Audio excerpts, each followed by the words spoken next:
Salatu wassalam ala Rasulillah. So right now we're gonna walk through what an Umrah would be like. So right now we're walking to the Haram, and as you can see, there's a lot of construction happening all around. The Haram is right there. Here's one of the hotels.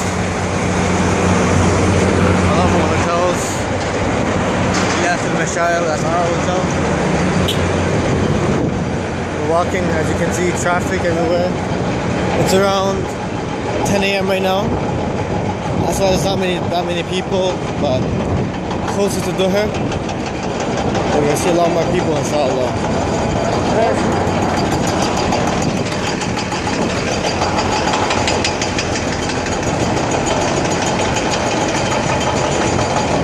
There's a Swiss hotel. Very uptight security here.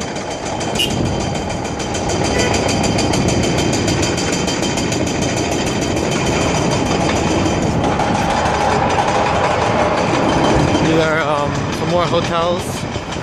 We have Safwa Towers, Darul Iman, Gufran. We have as well some shopping centers, the supermarket, a lot of gold stores. We have a pharmacy here. We have an ice cream store right here. We have, if you have any questions about Umrah and Hajj, you can come to this booth right here. Police keeping an eye on the people. We're getting closer to the Haram.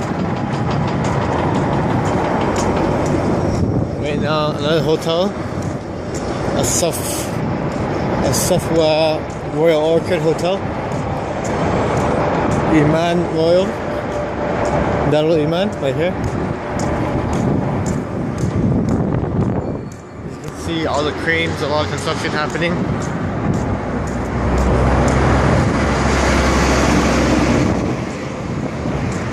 So, we'll begin, inshallah, how we began Umrah.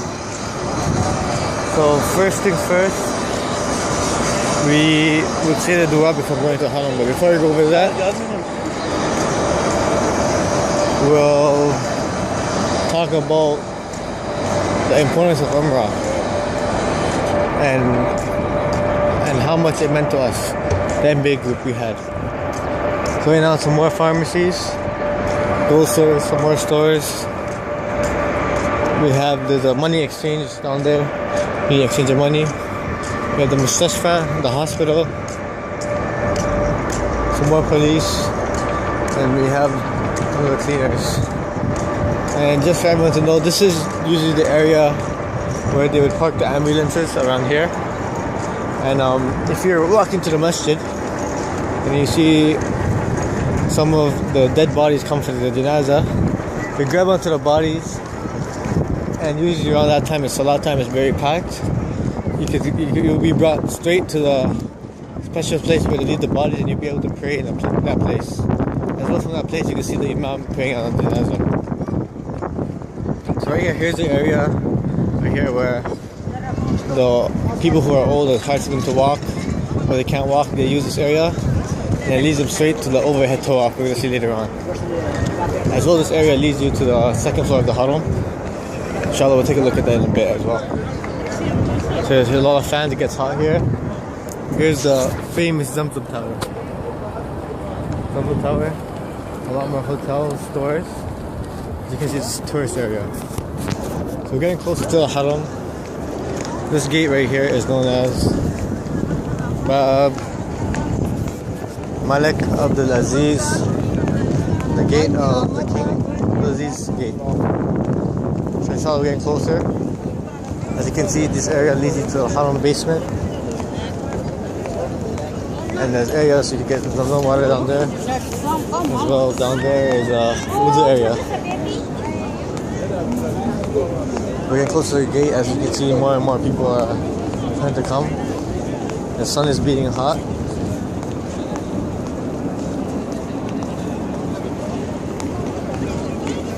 We're getting closer and closer. Now it's time we gotta take off our shoes, our slippers. And one thing to note is that sometimes if you leave your slippers here, they might get lost or taken by accident.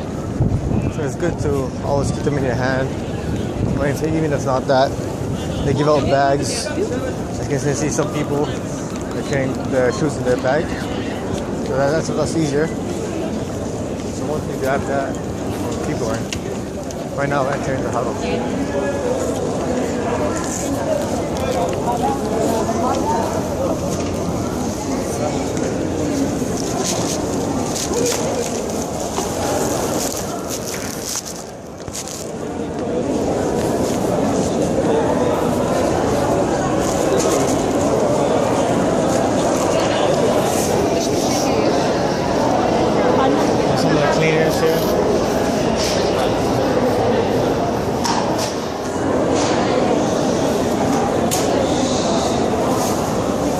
Is underwater to the left.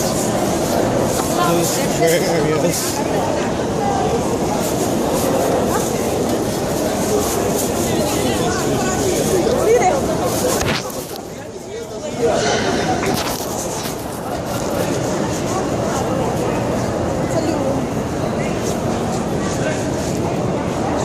Some horizontal water.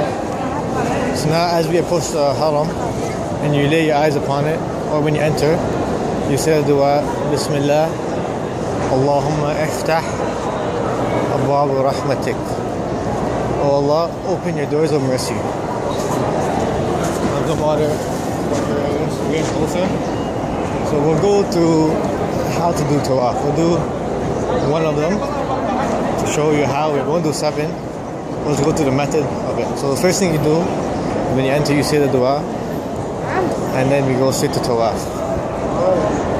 As you can see, it's packed right now, even though it's 10 a.m. So imagine later on.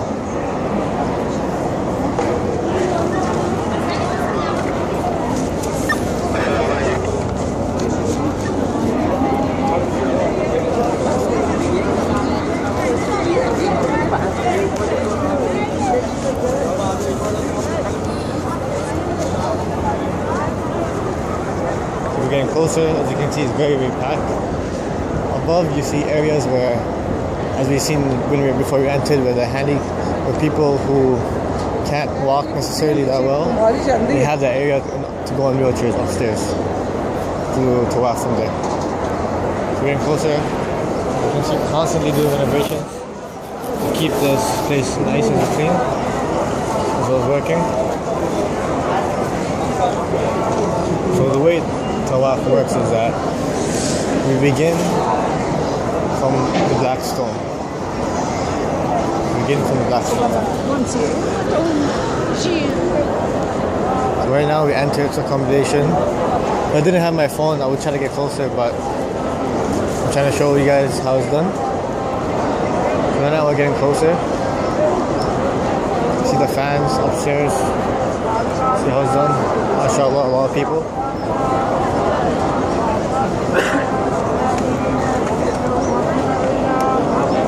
Now we're pushing the black stone. The black stone. So the sunnah, at the beginning, as you raise your right hand and say Bismillah Allah. Right now we're at the black stone, down there, that's the black stone. So we say Bismillah Allahu Akbar. So now from this point, all throughout the entire tawaf, you can say any dua you want. You can do dhikr, you can read Quran.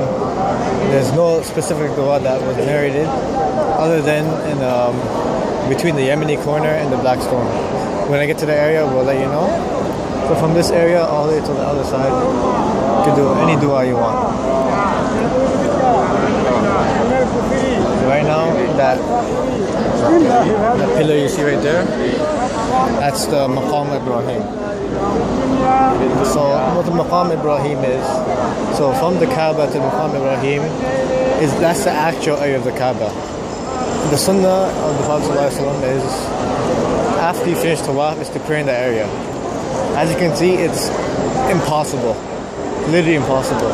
If you prayed there, you would get trampled over. So between that, the Kaaba and the Maqam Ibrahim, that is actually part of the Kaaba. Because when the Kaaba was broken down in the past, they wanted to rebuild the Kaaba, but they only wanted to use halal money. So when using halal money, did not have enough to cover the whole area of the Kaaba. And so due to that, they did not have enough bricks or stone, whatever. So they built what they could. In that remaining area, that part is still the Kaaba. That part of the area is still part of the Kaaba. So that's how it is. Right now we're entering this area, and we're almost coming to the Yemeni corner where we would say the dua. As you can see, it's starting to get crowded now. The sun is beating upstairs. People doing dua. And right now they're cleaning the top of the Kaaba. You can see they're cleaning the top of the Kaaba. And you can see it's really, really crowded right now. Very crowded. So we're going. Alhamdulillah.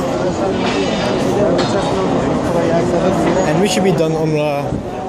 Umrah usually takes about an hour and a half if it's not crowded, an hour. So, inshallah, we're going to keep going. We're almost at the Yemeni corner. I'm not sure if you can see that sign. It says Ila Babul Malik Fahad. So if you go through this pathway here, you'll get to the King Fahad gate. So we're almost there. This is the wall of the Kaaba. We're going to keep going right now. And we're almost at the Yemeni corner. So right here, when we pass this corner right here, that would be the Yemeni corner.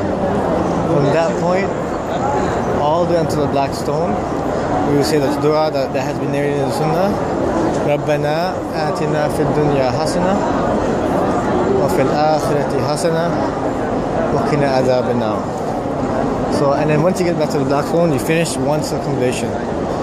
So in Tawaf, we do 7 of those. I'm not going to go to all 7 due to time constrictions, and as obviously the crowd. But right now, after you finish those 7, the sunnah is to pray 2 rak'ah. 2 rak'ah. So the sunnah is actually to pray 2 rak'ah in the Maqam Ibrahim area, the area I showed you, which is part of the Kaaba. But obviously due to logistics and crowd control, it's not possible.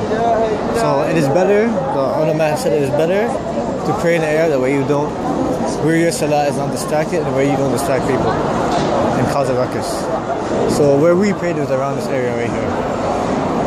So after the tawaf, you come around somewhere around here and you pray 2 rak'ah. We prayed 2 rak'ah around here while these people are praying, and then we would go to the Zamzam water. So right now we're trying to get to the Zamzam water. Obviously there's a lot of people. So we're going. I think it's a bit pushy. I see it's very, very pushy. But alhamdulillah, right now you'd be in ihram. So you gotta make sure to be patient and not do anything that will break your ihram. Don't push back, don't get angry, don't get into a fight. You know, try to stay calm as much as possible. Right now we're going to Zamzam water area. And this is a place which is Zamzam water right here. After the Zamzam water, we will go to the Sa'i area, the Safa and Marwa area. So this Zamzam water location is convenient because it's right on the way to the you can see the sign. The Sa'i area. Right now you see a lot of people doing Umrah as well. So let's go inshallah.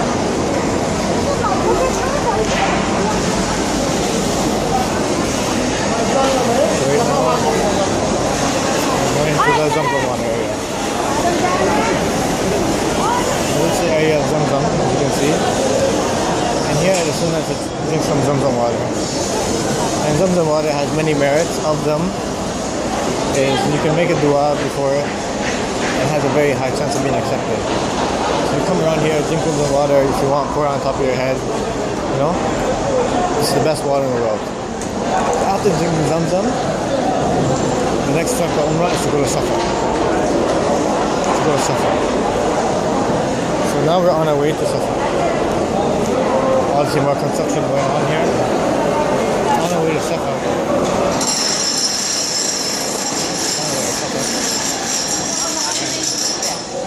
Again, more construction.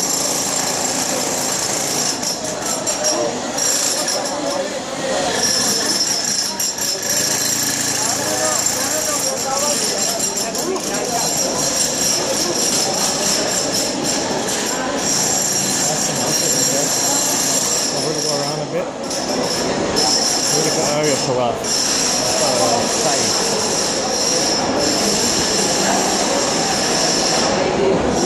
So we're going.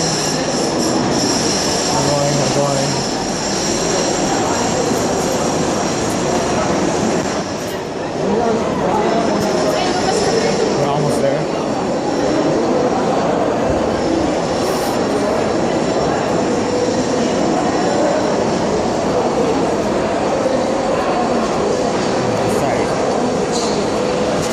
Big sign, there's a lot of signs here, it's hard to get lost. إلى المساء سعي.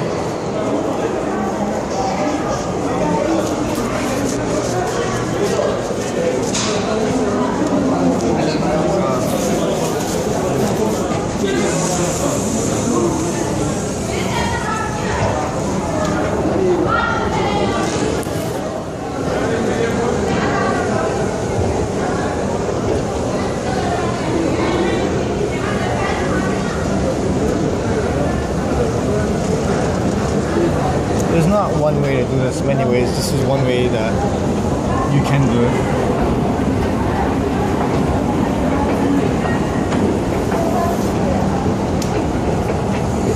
That was kind of easier way to do it.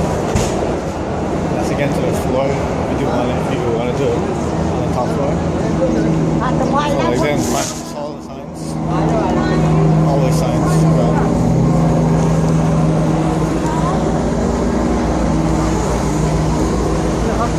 We're almost there.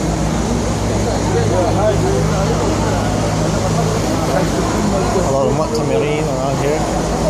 People who do Umrah as we speak. And just to know about Umrah, the garments. The men have to wear only 2 garments, the upper and the lower.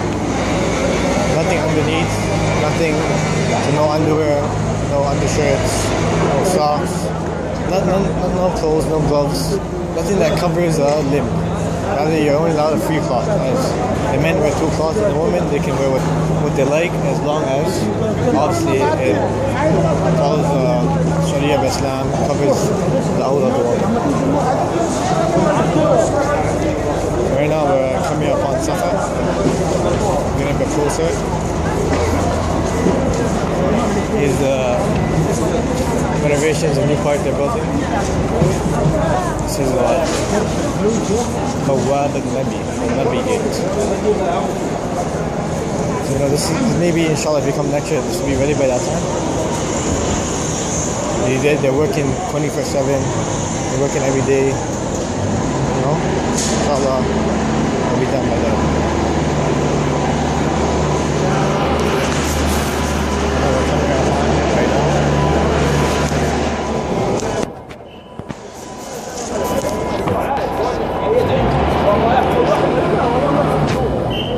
Right now, this is Jabal Safa,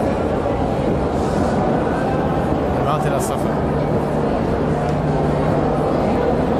Right? So, the first way you bring Safa al-Marwa is when you come to Safa.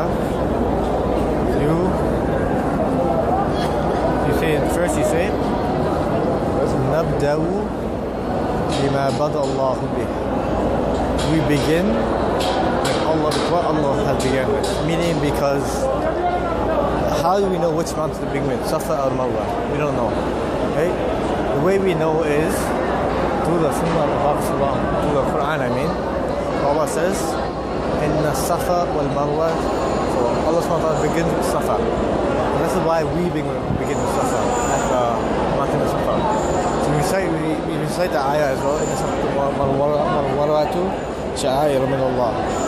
So we recite the whole ayah or part of it, and then from here the way we conduct this is we say the dua, La ilaha illallah, la sharika lahu, lahul mulku wal hamdu, wa huwa ala kulli shay'in qadir. After that we say La ilaha illallah, La ilaha illallah, anjaza wa'da, wa nasara abda, wa hazama al-ahzab wahda. We say that dua, and after that we can do any dua we like. After doing any dua we like, again repeat the same thing, La ilaha illallah, what I said in the beginning, that whole dua, and then we do any dua we like. So repeat this process 3 times. So you would say the dua, the prescribed dua, and then you would say your own dua. So that in a total of 3 times. After finishing that, then we go start the sa'i, start the walking. So we'll start the walking after we finish the dua. Bismillah, Allah. Right now we're going. Sa'i right now. So this is not Safa, as I explained earlier. So right now we're trying to start the walking.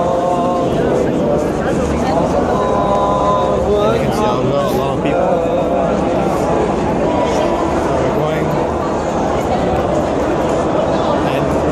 How we do it.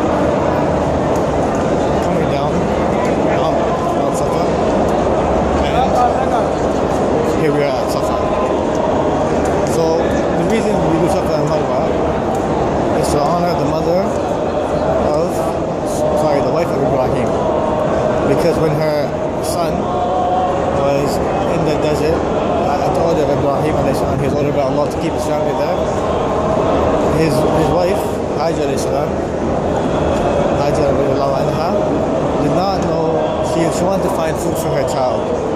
So she would run between Safa, like there, and Marwa looking for food, or help, or even any caravans. So between Safa and Marwa, there was a kind of a ditch, that goes steep. So when she was in that ditch, she had no eye because she left her child at one of the areas, and when she would go to this ditch, she would not see her child. She would see her child, so what she would do is she would run. So they highlighted this area with the green lights. So when you get to the green lights, you're supposed to jog, or it's not a marathon, but you try to go as quick as possible, but don't run a marathon, like these people are doing. They're jogging, keep up the pace, they're going. To show the urgency Hajar had when she was going down the steep hill, because she wanted to go through the steep place as fast as possible, because she wanted to have an eye on her child constantly. So this is part of the sa'i. We finished the running part, and now we're walking. Right? We're walking until we reach the end, and we'll be mountain of Marwa. So now we're almost there. And a couple of things to know is that during the Safa to Marwa, the basic thing about it is you must say the 3 du'as at Safa, La ilaha illallah, and then your own dua, La ilaha illallah, that dua again, and then your own. So La ilaha illallah, and then your own. And then you leave, you do the running at the green lights, and then you come to Marwa. When we're at Marwa, we're going to repeat the same process. So we get to there. When we get there, we're going to say the mountain. So what we're going to do, we're going to say the dua, La ilaha illallah, la sharika lahu, lahul mulku wa lahul hamdu, wa huwa ala kulli shay'in qadir.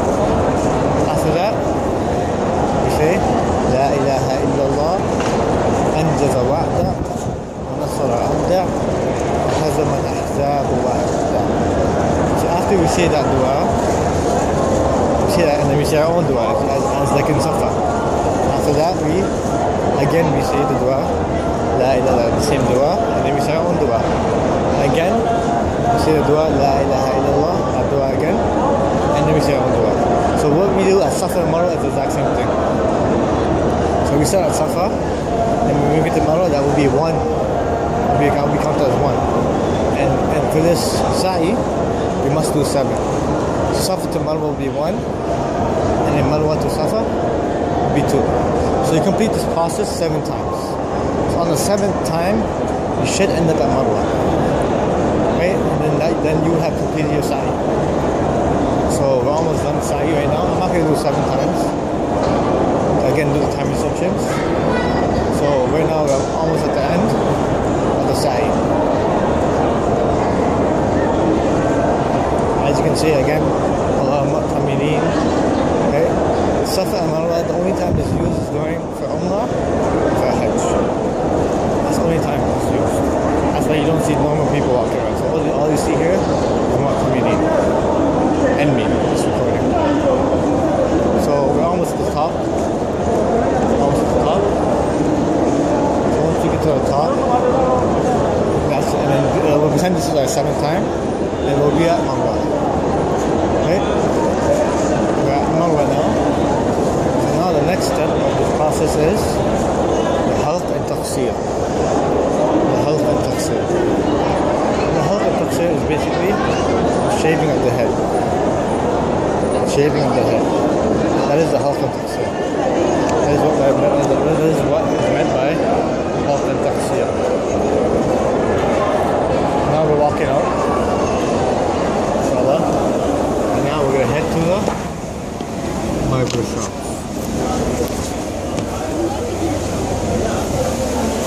Now as you can see, there's a barber shop down there, saloon.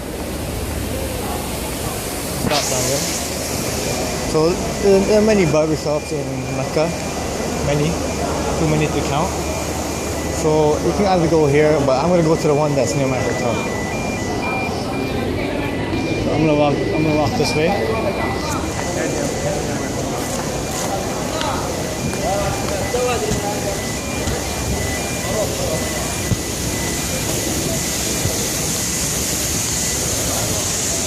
You can see a lot of construction that they're doing here. A lot. Yeah. This is the side of the car. Most people don't see. Now we're heading back.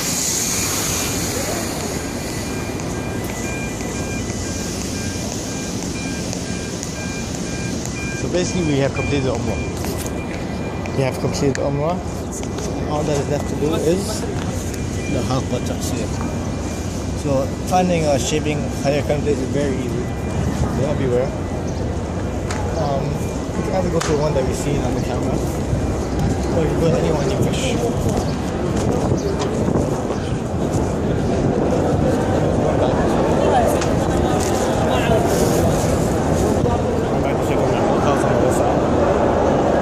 And that's basically it. There's a couple of things to note.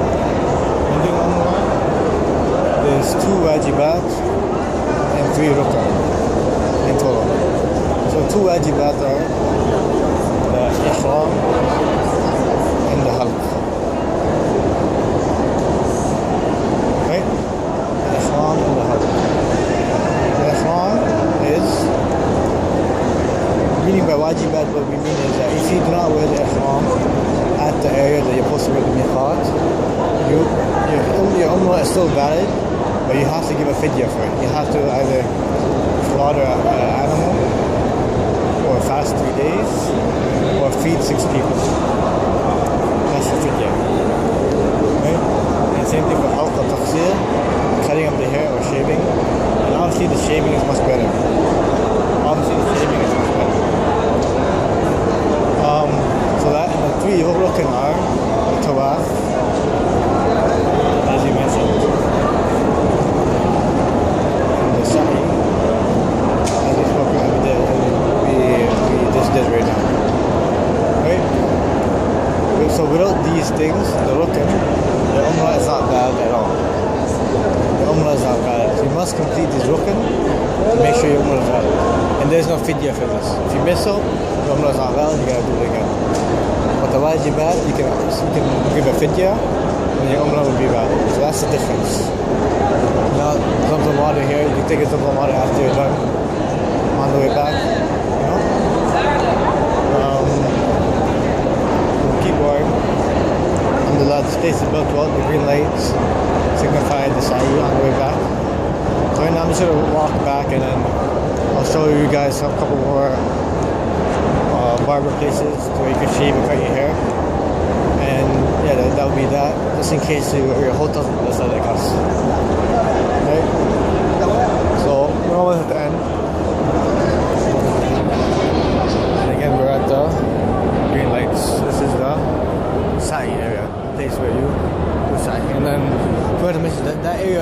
you see with the gold and black gates, the get off area.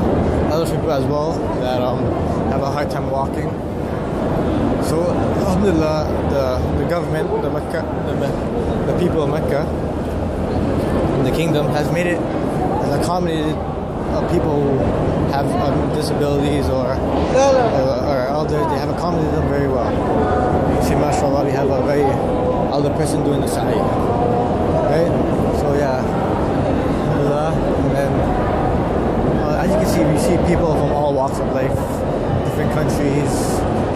You know, this is the beauty of Umrah. At the end of the day, wherever you're from and whoever you're with, and whatever you do, we're all the same. We're all going to be having two garments. We're all going to do the exact same actions. And then this shows us, this humbles us that we're all equal at the end of the day. It destroys any pride that we might have. Alhamdulillah, we're almost at the end. Right now, we're not arguing. Just keep to the side a bit. See there.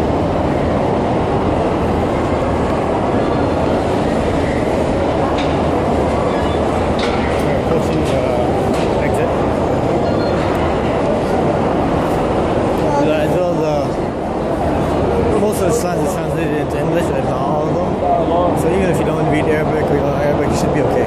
In general, the city, most of the people in the city, the market owners, business owners, the people helping out, there's always someone who knows a bit of English.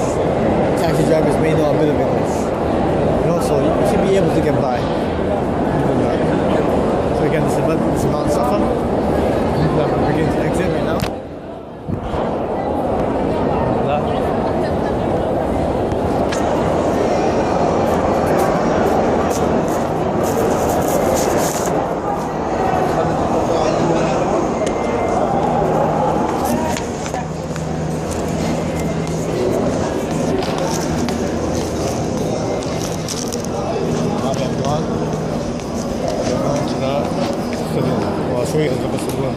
The area where I cut my hair, because sometimes I go somewhere and be very, very proud, very, very proud. So one point to keep in mind is that I'm doing this sa'i. You may want to get, when doing the Umrah part, you may want to get one of those bags to keep some money in for the cutting of the hair or the shaving. It normally costs around 10 riyals, right? And as you go to a barber, say either a house, you'll be wearing the ihram, so there's no way you want. You gotta do it. They're very clean when they do it. They use brand new razors every single customer. Even for me, they use